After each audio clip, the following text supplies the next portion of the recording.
Last time we talked about the design of this new sim chassis build that I'm doing. This time it's the assembly process. Let's get to building.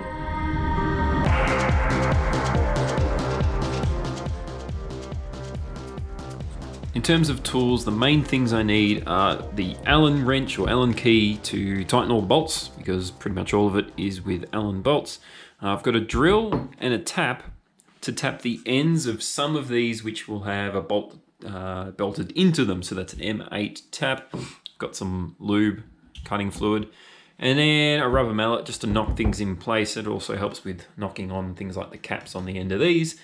But that's really it. There's not a lot of tools you need. I might need some other basic stuff. I'll work that out as I go, but really, this is the main guy that does all the work.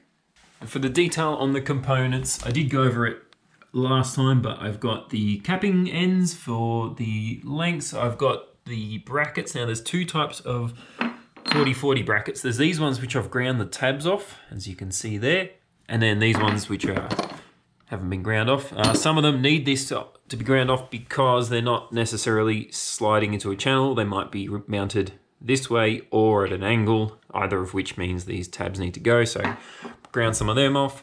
Got M8 by 20 bolts.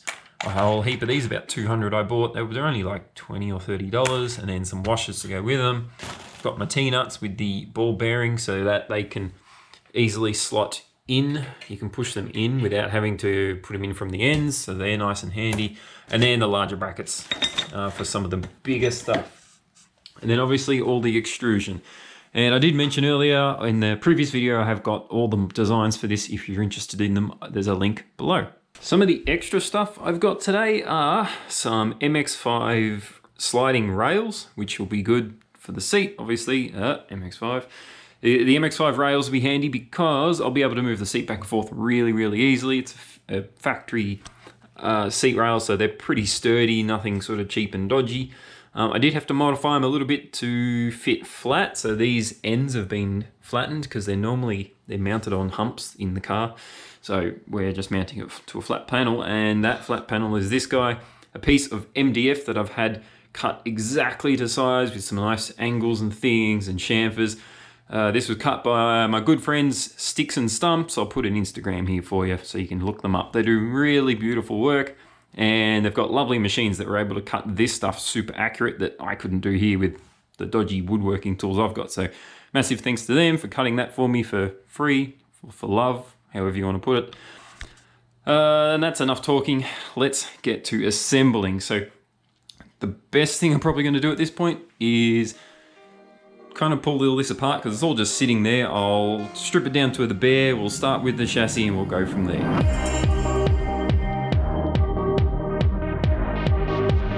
First thing to do here is to probably mount these two long sections to the short sections of the sort of base or main chassis or whatever you want to call it. Now, my design is to have the rearmost piece set 40mm out, basically the thickness of the actual material, and have corner brackets in here. Unfortunately, the brackets that I'd ordered haven't actually turned up yet, but I can get by with just using these ones. In the short term, they're exactly the right dimensions for it. I just bought something that was a little bit nicer to sit here and have a kind of a nice 45-degree angle, but nonetheless, these will do for now. So I'll bolt those up and try and get this piece all square. Then we can work out where this one needs to go, and I'll talk about that in a moment. So it's all well and good to say you want to bolt these in, but we got to drill and tap all of these holes out first. So yeah, a little bit of drilling to do.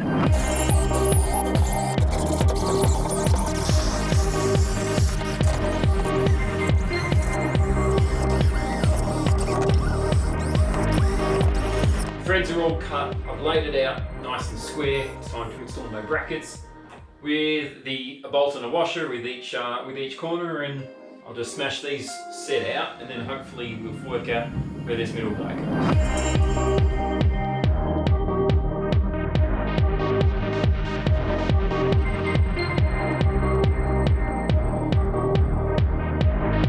Now that I've got some corner brackets on here and things are looking square, this piece in here is sitting roughly where it wants to live.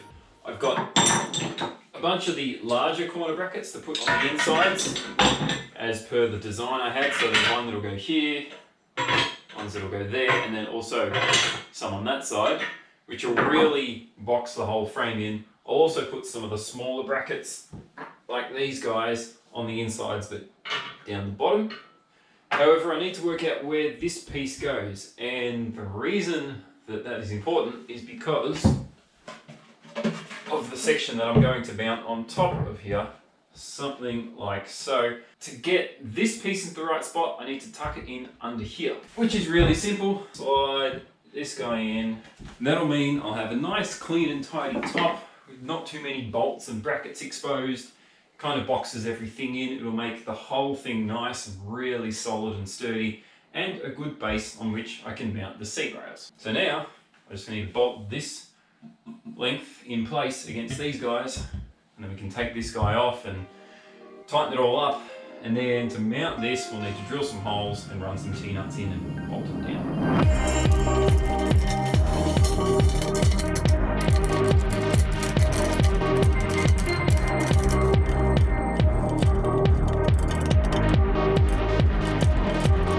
So with the corner brackets on, at least I know that this middle length isn't going to move. I can lift away my, shall we say, floor, and we can now put the rest of these guys in here, because we know it's all square and at the right distance. Awesome, so I'll do all of that.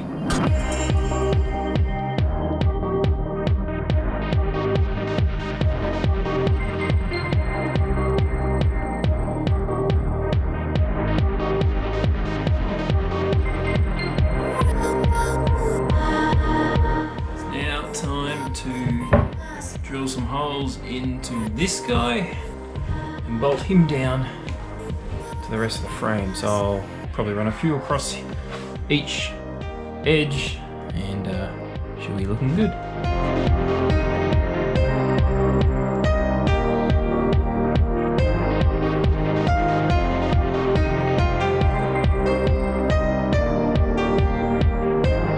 Now we need to line up and measure and drill and bolt down our seat. We've got plenty of movement. This sort of 160mm or so is the sort of distance the runners have in their range of movement. I've got it at the fully back position, and you can see we could have the front of the seat all the way to here, which is well past this board, so pretty much perfect for range of movement on the seat.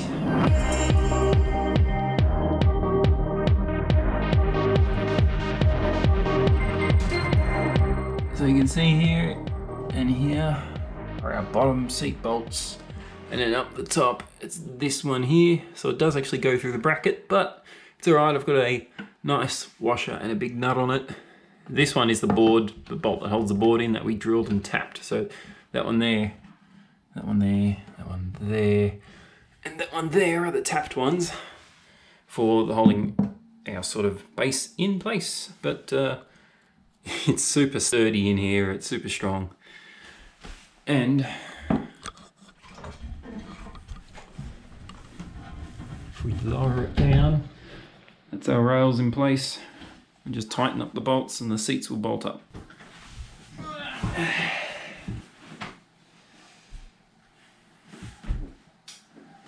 There we go. Seats all bolted up. Seats bolted very firmly to its rails, which is very firmly mounted to the base, which is very firmly mounted to the chassis, which is very firm. So she's nice and stiff.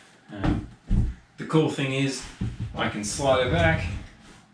It makes life getting out of the rig much easier, because once you've got the steering wheel in place, it's kind of quite a bit of a cocoon. So being able to slide the seat back is really handy. Also, if I do ever let anyone else drive it, which is probably not likely because it'll be kind of set to my size. If I do ever have anyone else driving it, they could slide the seat wherever they wanted to, I suppose.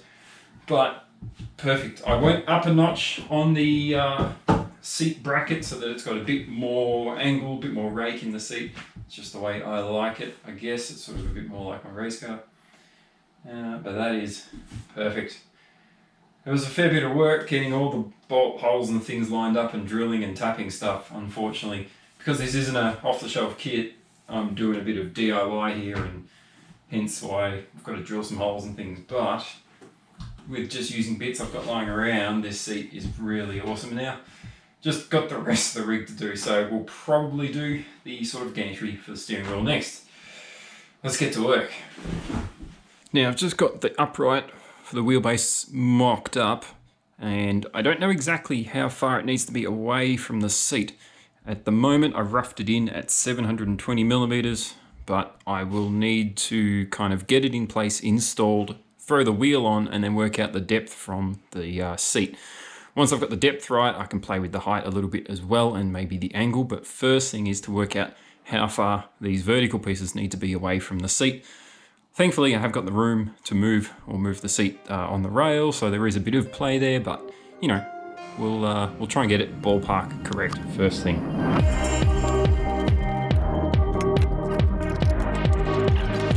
Bottoms are now bolted up, mostly okay. I've thrown the one front bar in here. The other one goes in like so, about like that. So I'll throw that in as well. I'll set it level with the top, which will almost definitely be too high, but I need a baseline, so I'll put it in there, and then I can put the steering wheel on and see how it all ties in and how it fits up good.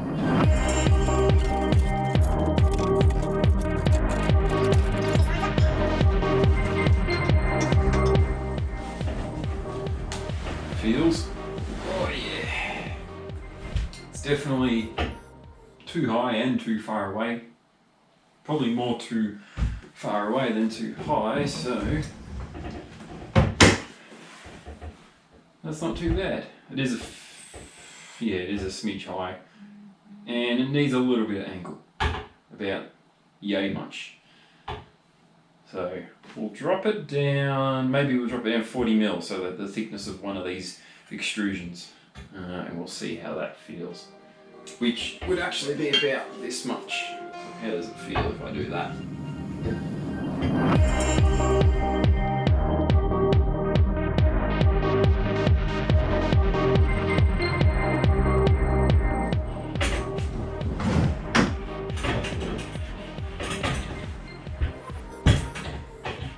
That's more like it.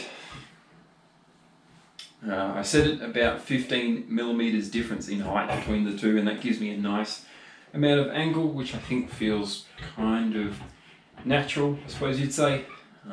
So this is, yeah, that sort of 15 mil, just a small amount different between the back one and the front one. And depth-wise, I've got plenty of room for movement there. Once I get the brackets on this motor, I can work out exactly how deep, so to speak, I want it, but I think the height is about good now. Got to work out where my pedals go.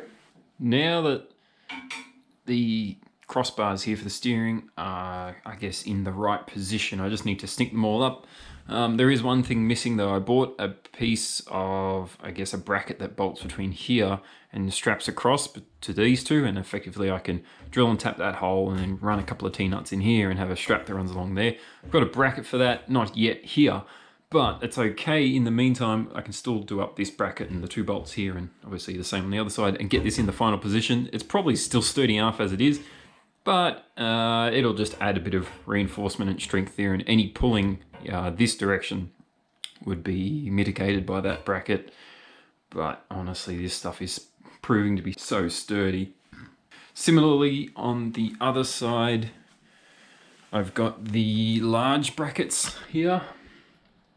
So they're the, I guess, the double long sized ones, just to really kill any potential sway left to the right, which is clearly not going to happen. You've got the 40 section by 80 section along here tying up to there, so there's a lot of strength, I suppose you'd say, in that. I can actually put a bracket up this way if I wanted to, although I never put that in the drawing. And the plan was to also put one in here at an angle that way to tie this piece into this section. So I can go and do that now. To get into there, I'm probably going to take this one off. So I'll get this one into its final position, all happy. I'll put the brackets in here. I'm gonna throw brackets in here since I've got the room to do it. Then we can put this one back on. Thankfully, I can leave these bottom brackets in place.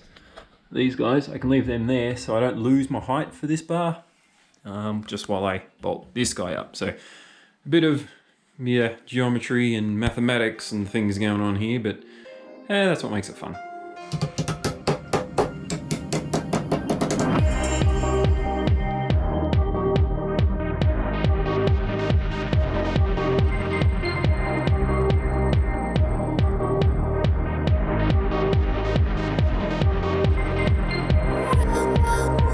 Welcome back. Now while you were sleeping, I did some work with the foot or pedal placement. I've installed my two uprights, which sort of give this piece some vertical angle adjustment. I ended up putting an extra bracing or bracket on the back side to give it extra sturdiness. There's already the double side one on the inside, but nonetheless, there's a bit of going back and forth working out the exact sort of ideal pedal position and pedal angle, and I'll probably end up changing that again sometime in the future, but I liked these being fairly far back. I now have it all in a fairly good sort of angle that I think I'm happy with. On top of this piece goes, again, another plywood sheet, and it goes something like this. I will need to find a way to bolt it down. Either I'll drill holes in here and just run a T-nut, or I can put brackets under this here and bolt it in there. But that, I think, effectively gets me a nice flat platform for which the pedals can bolt to. I got some nice rubber feet on the bottom of the Fantex, and that kind of gives you an idea of the pedal angle at the moment. I don't know exactly where I want it all to go, but as it stands, it looks not too bad. It seems to feel relatively okay, and I guess that's the main thing. As long as it feels right when you're sitting in the seat and the pedals feel like they're in the right spot, and you know, legs and things don't sort of fatigue really quickly, then you know that the pedal's in the right spot. The other thing I've played with is the support on this side for the shifter. So the shifter will mount somewhere here. I don't know exactly how far forward or back, how far in or out. I might need to make a bracket to hang it off, but the theory is it'll go somewhere like this, and it's maybe a little high and a little close to the steering wheel. I'm not sure exactly yet. I guess it depends how I end up wanting to put things, but at the moment that's it's looking pretty tidy. So again, now this is some section of the 40 by 80 rather, and then I've got a 40-40 here just as a sort of a riser, so I'm going to have plenty of support with a couple of brackets at the top and bottom here. This guy will do a lot of work in keeping it vertical as well, so yeah, I'm really happy with how it's all going. So I'll check back in with you in a moment. Well, as you can see, things have progressed, so probably time for a bit of a build status update. We'll start with the most obvious thing closest to us is I've thrown the keyboard tray on, and this is just a sheet of ply at the moment. I'll work out exactly whether the angle is the right angle, and I'll probably need a stopper or something here to kind of catch the bottom of the keyboard so it doesn't slide off, but things I can work out later. For now, I'm quite happy with where that is. I ended up, as I thought I might, I've ended up adding an extra bracket here to sort of gusset this top bar, making it super duper sturdy. As I mentioned, there was a bracket planned to go between here and across sort of a strap along here. It hasn't turned up yet, so instead of that, I've put this in. The pedals are completely mounted now. So down here, I ended up drilling a couple of holes on either side to bolt the tray section into the arms that go all sort of front to back. Then the pedals are bolted into this. So they've got 4 M6 mounting holes. There's 2 up here and 2 sort of underneath that you can't see. So I've just drilled those out, bolts in up underneath. So this is very nice and sturdy. It's all exactly more or less where I want it. So I'm quite happy with how that's gone. Over to the shifter side, I've got this all bolted up properly now, so that we've got two sets of brackets here, two down there, two in here, nice and square and strong. This thing is so strong. I didn't realize how intense these could be. We now need to mount the shifter up here, and I went rummaging around in my sort of shed of metal stuff, and I found this big fat bracket which slides on something like so.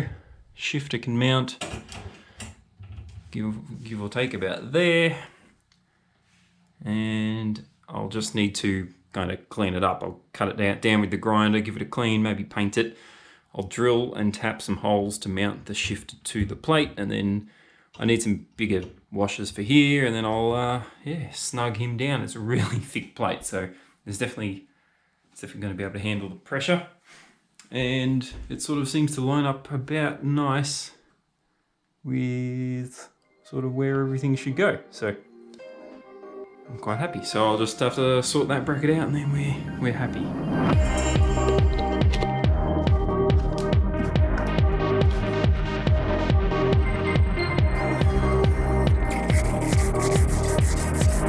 Bam! She's all tight.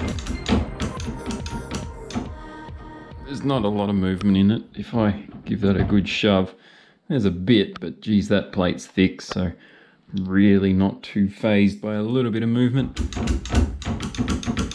And let's be honest, this shifter is a DIY shifter I've designed myself and built with a 3D printer, so there is some give and flex that's inherent with plastic and 3D printing, but that's still pretty damn cool. I'm really happy with how that's turned out, and that's effectively the final thing mounted on this chassis, although we've still got a whole lot of wiring to do.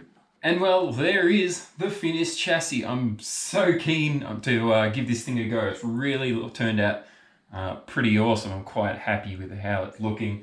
It all came together fairly well. Obviously, this is a real DIY build, so I had to do a lot of kind of inventing myself, I suppose you'd say. There's a bit of drilling and cutting and things that needed to be done, and I had to kind of find a few bolts and stuff lying around to make it all work, but it's turned out pretty awesome. The wheel is bolted up really nice and sturdy. I'm quite happy with where it's positioned. The shifter has come along really nicely for a DIY, completely DIY shifter.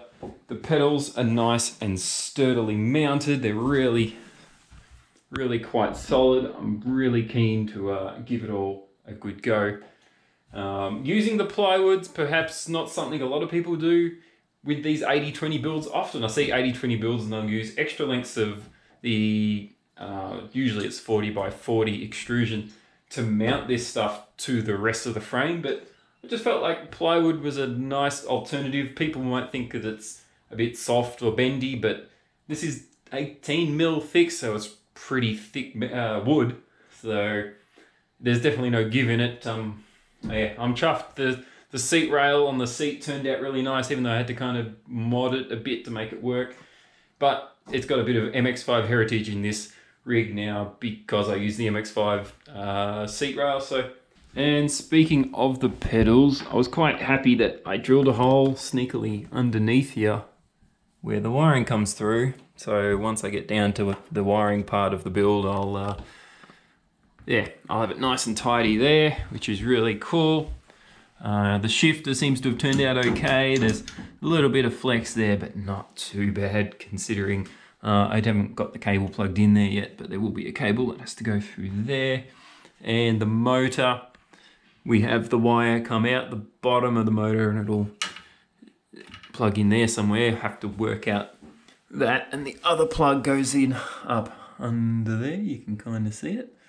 So we've got to get the wiring to that at some point. Yeah, all in all, a pretty awesome result. And now, as I mentioned, I did design the frame all myself, so I have got the plans on my website. I'll include a link below if you'd like to find that. And also all the specs of all the parts I've used here. And if you'd like the shifter, let me know down below. As I mentioned, I've designed it myself, and it's kind of, this is a one-off build, but if there are people interested in making their own, I can provide the design It's a 3D printable file plus all the components that you need to kind of build it.